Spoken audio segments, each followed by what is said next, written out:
quelques notions finalement sur les cinétiques des épidémies de virus respiratoire en zone tropicale, puisque jusqu'à présent, on s'était jamais trop penché sur cette question.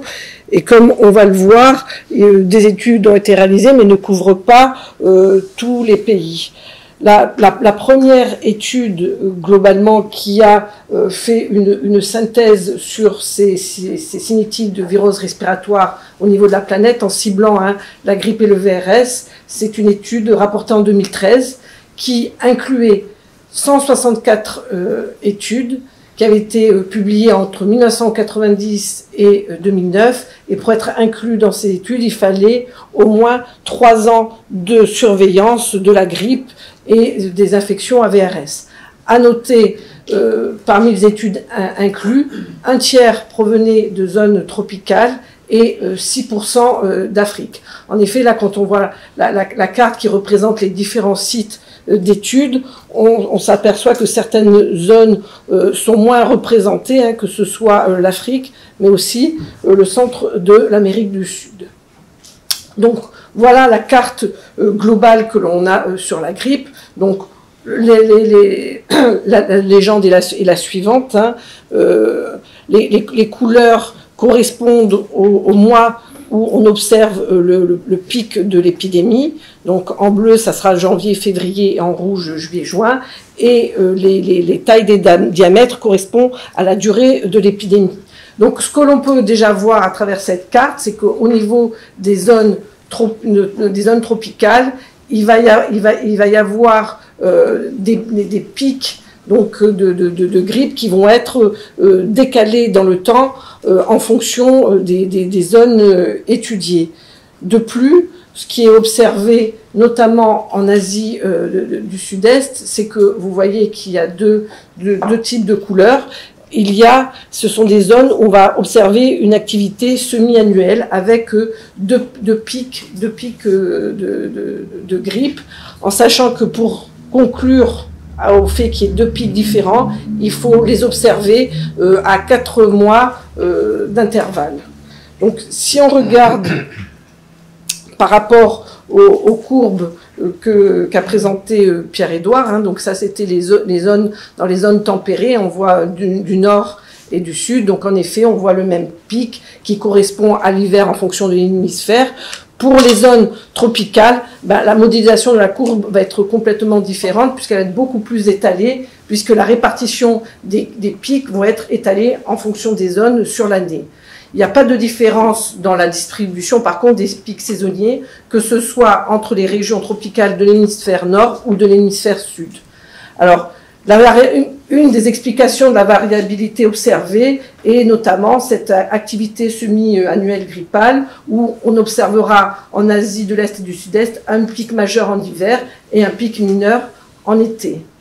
De plus, la durée de l'épidémie va être plus longue dans les zones tropicales par rapport aux zones tempérées. Autre notion importante, c'est que pendant longtemps, il y avait une idée courante qu'en zone tropicale, finalement, il n'y avait pas de saison distincte, mais dans les études rapportées ici, dans 50% des sites tropicaux inclus, on avait une saison grippale distincte. En ce qui concerne le VRS, donc vous avez donc la distribution ici.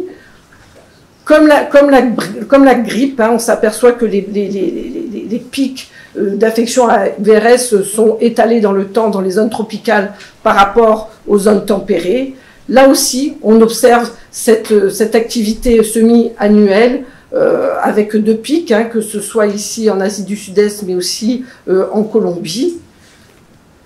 Au niveau des courbes, là vous voyez les courbes présentées par Pierre-Édouard dans les zones tempérées nord et sud, et là vous voyez dans les zones tropicales la même chose que l'on observe pour la grippe, c'est-à-dire une répartition des pics qui est étalée sur toute l'année. Là aussi, il n'y a pas de différence de distribution dans les pics saisonniers entre les zones tropicales de l'hémisphère nord et de l'hémisphère sud. Et là aussi, on observe donc des zones à activité semi-annuelle. Dans la durée, par contre, les épidémies de VRS ont la même durée, que ce soit dans les zones tempérées que dans les zones tropicales. À noter aussi, dans 80% des sites tropicaux inclus, il y avait des saisons bien distinctes d'épidémies AVRS. Alors, ce petit point-là, c'est sur l'Afrique. Donc, les travaux que je vous ai présentés jusqu'à présent, c'était une synthèse jusqu'en 2019.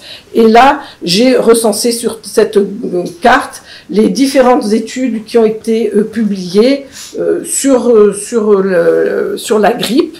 Donc, on voit qu'il y a plus d'une vingtaine d'études de surveillance qui ont été publiées sur la grippe en Afrique, notamment des études sur l'évaluation des systèmes. Donc, les études en rose correspondent aux pays où on a pu avoir un suivi d'au moins 3 ans, et les étoiles en noir correspondent aux pays où il y a eu des études ponctuelles sur 1-2 ans qui ont été rapportées. Alors, à noter que, en plus, depuis le début donc, des années 2010, des études ponctuelles aussi ont été notamment réalisées sur les autres virus respiratoires, comme le VRS, rhinovirus, coronavirus. Donc je ne rentrerai pas dans ce détail puisqu'on n'a pas assez de temps aujourd'hui. Et ce que je voulais vous présenter, c'est une des études, donc au Cameroun. Pourquoi je l'ai choisie? Parce que finalement, c'était une étude qui couvrait pratiquement 10 ans de suivi et qui pouvait nous donner une image ayant un peu de recul. Donc, vous voyez qu'en fonction des saisons, eh bien, évidemment, les types de virus grippaux sont différents. Vous voyez que l'aspect global des courbes, lui aussi, est différent, mais on note quelques points, on va dire, redondants, c'est-à-dire la présence d'un pic majeur qui est observé chaque année à la période d'octobre-novembre, un pic qui est qualifié de mineur. Alors, il n'est pas observé toutes les années, hein, donc là en 2018, 2012, il n'y a pas eu de pic, et ce pic survient vers le mois de mars-avril, mais selon, par rapport au pic majeur, il est par moment décalé. À noter aussi pour le Cameroun une petite circulation du virus pendant l'année. À noter aussi que la survenue de ces deux pics correspondent à la saison des pluies. Et c'est ce qui est rapporté globalement dans les tropiques. Les pics sont observés majoritairement pendant la saison des pluies.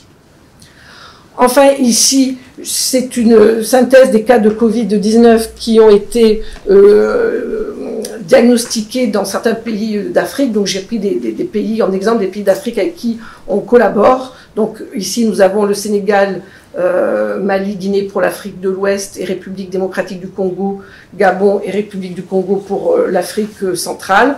On voit que le nombre de diagnostics qui a été réalisé va de 3868 au Mali jusqu'à plus de 15 000 au Sénégal. Et si on fait le point à l'heure d'aujourd'hui, ben dans la plupart des pays, il y a moins de 50 cas, voire au Gabon, hein, il y a plus de cas qui est diagnostiqués au 13 novembre. Et là où il y en a le plus, c'est en République du Congo. Donc ça, c'était pour vous donner une image un petit peu globale du Covid en Afrique. Ce qu'on peut conclure de ces analyses, c'est que les épidémies d'infections respiratoires virales sont relativement prédictibles pour certains, comme la grippe, les infections ARDS, métapneumovirus, coronavirus saisonniers, et moins pour d'autres, comme les infections à parainfluenzées ou les rhinovirus. Alors, on observe aussi un comportement différent des épidémies en fonction des zones tempérées ou tropicales et en fonction des comportements sociopolitiques.